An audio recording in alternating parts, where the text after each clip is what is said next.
ये वीडियो शिक्षक उद्देश्य के लिए है। वीडियो में आप जो कुछ भी सुनेंगे वो इंटरनेट या किसी किताब या किसी डॉक्यूमेंट्री से लिया गया है जो जनता के लिए उपलब्ध है। नमस्कार दोस्तों, मैं दीपिका मेरे चैनल क्राइम फैक्टर में आप सभी का बहुत बहुत स्वागत करती हूँ। आज की कहानी एक सीरियल किलर की कहानी है, लेकिन ये एक ऐसा सीरियल किलर है जिसके नाम के आगे सीरियल किलर का टैग महज 8 साल की उम्र से ही लग गया था और जिसके नाम पर दुनिया के सबसे कम उम्र के सीरियल किलर होने का रिकॉर्ड दर्ज है। तो बिहार में एक जिला है बेगूसराय और इस बेगूसराय में एक गांव है मुसहरी नाम का और इस गांव में एक परिवार रहता था। ये परिवार बहुत ही गरीब था। इस परिवार में पति पत्नी, उनकी एक दूध पीती छोटी बच्ची और एक 7 साल का बेटा रहता था। इस परिवार के जो मुखिया थे वो किसी तरह से दिहाड़ी मजदूरी करके अपना परिवार का पेट पालते थे और उसी परिवार के बगल में ही उनके छोटे भाई का परिवार रहता था। मगर साल 2006 में इस परिवार में एक अजीब घटना हुई। हुआ ये कि उनके जो छोटे भाई थे उनकी एक 6 साल की बेटी अचानक से गायब हो गई। मगर इस बात की खबर उन्होंने पुलिस को नहीं दी, लेकिन गांव छोटा था, इस वजह से गांव में ये बात फैल गई। और क्योंकि गांव में सभी बच्चे आपस में मिलकर खेलते हैं तो उनमें से एक बच्ची का गायब हो जाना ये किसी से छुप नहीं सकता। और गांव में अक्सर ऐसा होता है कि सभी लोग एक दूसरे को जानते हैं। सिर्फ बड़े शहरों में ही लोग अपने पड़ोसी तक को भी नहीं जानते। खैर, कुछ वक्त बीता और 6 महीने बाद उसी परिवार से ही एक 8 महीने की छोटी बच्ची अचानक से गायब हो गई और इस बात की भी खबर उन लोगों ने पुलिस को नहीं दिया। मगर ये खबर भी गांव के लोगों तक फैल गई। गांव वालों को ये समझ में नहीं आ रहा था कि आखिर ऐसा क्यों हो रहा है, क्योंकि सिर्फ 6 महीनों के अंदर ही एक ही परिवार के 2 बच्चे गायब हो गए थे, वो भी अचानक से। तो इस बात से ये गाँव वाले भी बहुत डर गए थे और दहशत में जी रहे थे। इसके बाद सिर्फ 3 महीने और बीते थे कि साल 2007 में उसी गांव से एक 6 महीने की दूध पीती छोटी बच्ची गायब हो गई। पर इस बार पहली बार ऐसा हुआ कि जो बच्ची गायब हुई वो उस परिवार की नहीं थी जिस परिवार के पहले भी 2 बच्चे गायब हुए थे, बल्कि वो बच्ची एक दूसरे परिवार की थी। हुआ ये कि जहाँ ये परिवार रहता था, जिनके 2 बच्चे गायब हुए थे, उनके पड़ोस में ही चुनचुन देवी नाम की एक औरत रहा करती थी और चुनचुन देवी की 6 महीने की बच्ची थी जिसका नाम था खुशबू। तो चुनचुन देवी अपनी बच्ची खुशबू को पास के ही एक प्राइमरी स्कूल में बैठकर खिला रही थी, लेकिन अचानक से उसे एक घर का काम याद आ गया तो वो अपनी बेटी खुशबू को वहीं स्कूल में ही सुलाकर चली गई। थोड़ी देर बाद जब चुनचुन देवी वापस स्कूल में लौटी तो देखा कि उसकी बेटी खुशबू गायब थी। उसके बाद चुनचुन देवी पूरे गांव में खुशबू को ढूंढती है, तमाम रिश्तेदारों से पूछती है, लेकिन खुशबू का कोई नामो निशान नहीं मिलता। और फिर आखिर में थक हार कर वो भगवानपुर पुलिस स्टेशन पहुंचती है, जिसके अंडर में ये मुसहरी गांव आता था। और वहां जाकर वो खुशबू की मिसिंग रिपोर्ट लिखाती है और ये पहली बार हुआ था कि गांव से किसी बच्ची के गायब होने की रिपोर्ट पुलिस तक पहुंची। इसके बाद गांव में पुलिस आती है, वो भी इधर उधर खुशबू को ढूंढती है, लोगों से पूछताछ करती है, पर खुशबू का कोई अता पता नहीं चलता। लेकिन इस पूछताछ के दौरान पुलिस को ये पता चलता है कि इस गांव से पहले भी 2 बच्चे गायब हुए थे और वो 2 बच्चे एक ही परिवार के थे। तो पुलिस अब उस परिवार के पास पहुंचती है और उनसे खुशबू के बारे में पूछती है।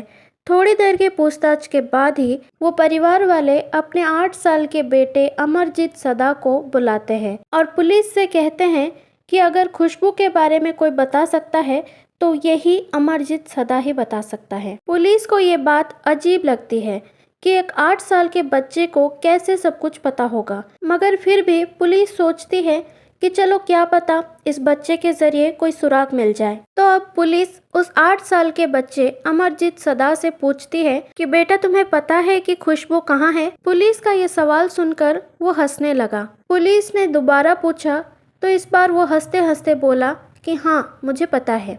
तो फिर पुलिस ने पूछा कि अच्छा बताओ कि खुशबू कहाँ है? तो वो फिर कुछ नहीं बोला और बस उनके सवाल पर हंसे जा रहा था। जितने भी पुलिस वाले वहाँ पर थे वो सबकी शक्ल बार बार देखता और हंसता रहता था। पुलिस वालों को भी लगा कि शायद वो अपना टाइम इस बच्चे पर वेस्ट कर रहे हैं, क्योंकि इस बच्चे से जितनी बार भी खुशबू के बारे में पूछा जाता वो उतनी बार हंसता रहता और बस हंसता ही रहता था। मगर फिर भी पुलिस उससे खुशबू के बारे में पूछती रही, सिर्फ इसी उम्मीद में कि शायद कोई सुराग मिल जाए। और इसी बीच एक बार अमरजीत बोल पड़ा और बोला कि अगर मुझे बिस्कुट दोगे तो मैं सब कुछ बता दूंगा। और अमरजीत की ये बात सुनकर पुलिस वालों ने पास के एक दुकान से उसके लिए बिस्कुट मंगाया और उसे दिया।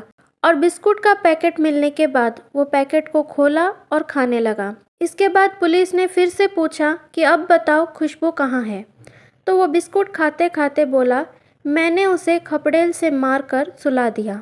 ये बात सुनकर पहले तो पुलिस वालों को कुछ समझ में ही नहीं आया कि ये आखिर क्या बोल रहा है। इसके बाद पुलिस वालों ने उससे दोबारा पूछा और इस बार भी वो यही बोला। जब पुलिस वालों का भी थोड़ा इंटरेस्ट जागा तो उन्होंने पूछा कि अच्छा ये बताओ कि तुमने खुशबू को कहाँ सुलाया। तो वो बोला कि चलो मैं तुम्हें वो जगह दिखाता हूँ। इसके बाद अमरजीत पुलिस वालों को लेकर उस प्राइमरी स्कूल से थोड़ी सी दूर एक सुनसान जगह पर लेके चला गया और वहां पहुंचकर एक झाड़ी की तरफ इशारा करते हुए बोला कि मैंने उसे यहीं पर सुलाया था। पुलिस जब उस झाड़ी की तरफ गई तो उन्हें वहां पर एक छोटा सा गड्ढा मिला जो कि घास फूस और पत्तों से ढका हुआ था। और जब पुलिस ने उस घास वगैरह को हटाया तो उसमें से खुशबू की लाश मिली। ये देखकर पुलिस वाले भी दंग रह गए कि एक 8 साल का बच्चा जो बोलता कम है और हंसता ज़्यादा है और जिससे सिर्फ इसीलिए पूछताछ की गई कि कोई सुराग मिल जाए, मगर अंत में वो बच्चा ही कातिल निकलेगा, ऐसा पुलिस वालों ने दूर दूर तक नहीं सोचा था। इसके बाद पुलिस वालों ने अमरजीत को खुशबू के मर्डर करने के जुर्म में गिरफ्तार किया और अपने साथ पुलिस स्टेशन लेकर चली गई। मगर अमरजीत अब भी पुलिस स्टेशन और पुलिस वालों को देखकर हंसे जा रहा था।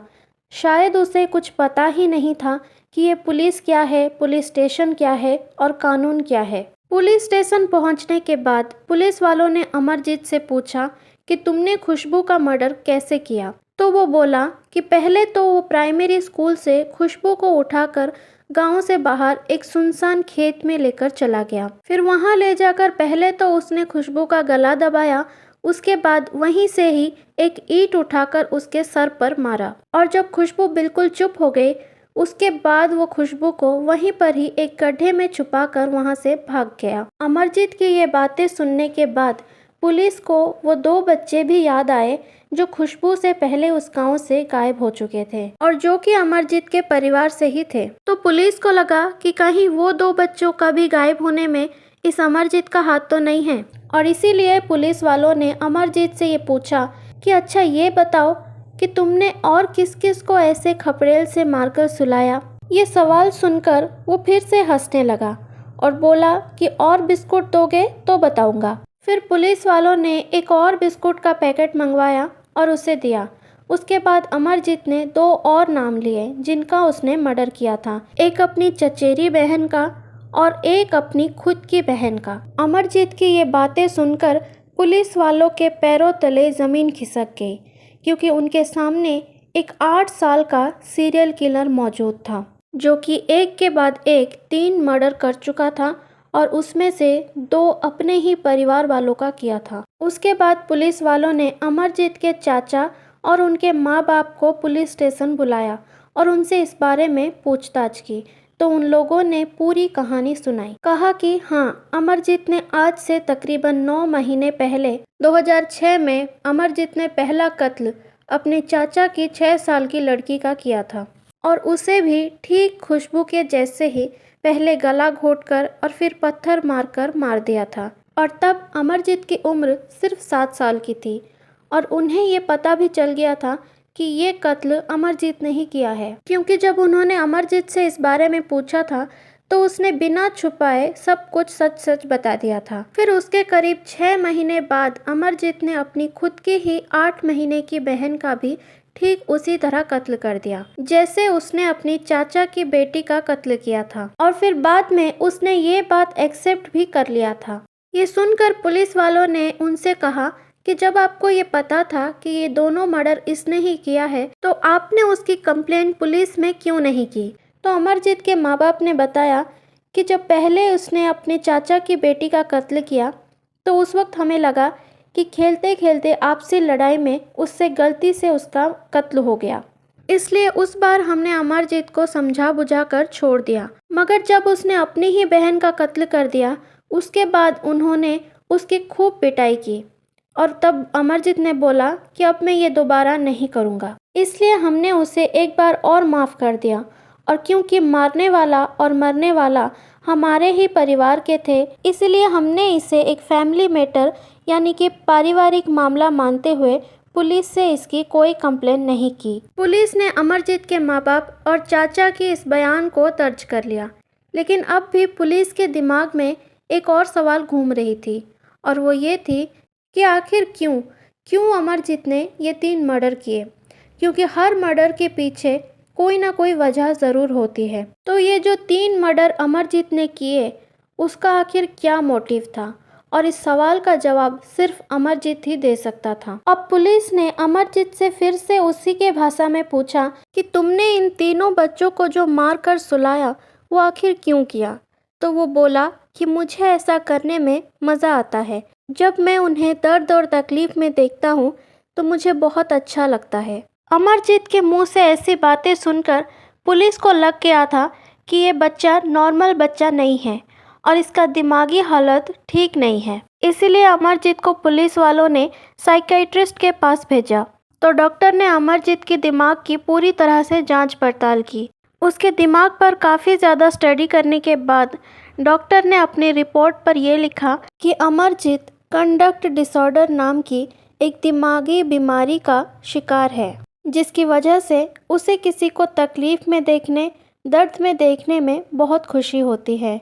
उसे पता ही नहीं था कि वो किसी का खून कर रहा है, ना तो उसे ये पता था कि किसी की जान लेना क्या होता है, और ना ही उसने जो किया वो उसकी नज़रों में गलत था। और शायद इसीलिए ही ना तो वो पुलिस को देखकर घबराया और ना ही पुलिस स्टेशन को। इन सब के बाद अमरजीत को अदालत में पेश किया गया और क्योंकि वो नाबालिग था इसलिए उसे जेल में हार्डकोर क्रिमिनल्स के साथ नहीं रखा जा सकता था, इसलिए उसे बाल सुधार गृह में भेज दिया गया। लेकिन भारतीय कानून के हिसाब से अमरजीत को बाल सुधार गृह में भी 3 साल से ज़्यादा नहीं रखा जा सकता था और 3 साल बाद आखिर उसे यहाँ से भी आज़ाद कर दिया जाता है। मगर बाद में उसकी दिमागी हालत को देखते हुए ये फैसला किया गया कि जब तक उसकी उम्र 18 साल की नहीं हो जाती तब तक उसे वहीं डॉक्टर्स की निगरानी में ही रखा जाएगा। उसके बाद अमरजीत को बिहार के मुंगेर जिला के